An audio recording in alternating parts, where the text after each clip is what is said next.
obviously, EDA has been involved in sometimes the retention and a lot of times the attraction of businesses.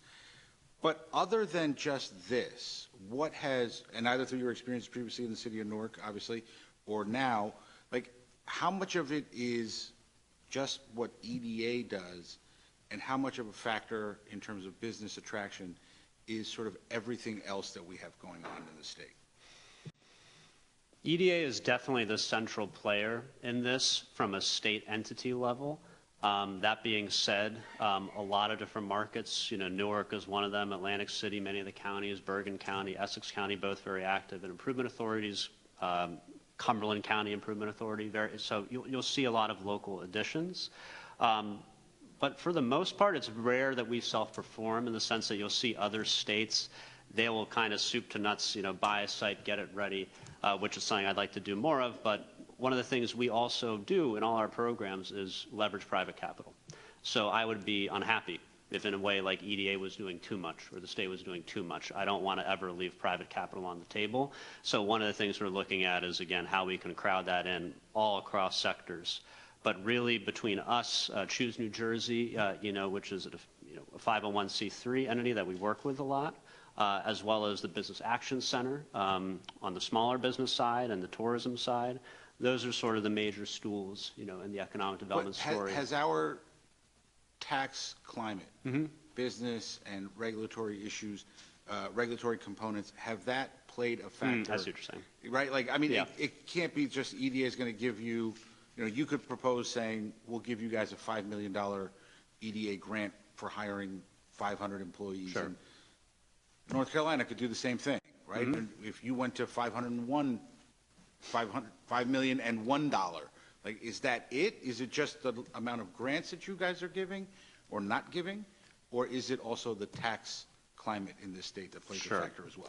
So I'll speak also, you mentioned the regulatory climate and like the ability of getting a project done quickly and on time and, in an expected way.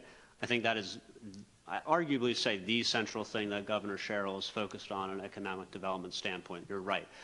What can we do with incentives, offsetting tax liability, which is high here, part of the story, right? But a lot of it is knowing on time, on budget, and that you don't have a zillion permits to deal with, at the state and local level.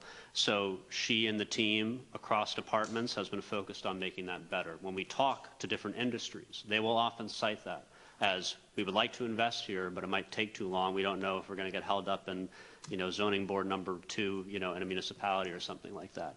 So I take it very, very seriously because, yes, we have a big part on the investment and tax credit side, but that's one consideration, that businesses make in real life, particularly larger ones with mobility.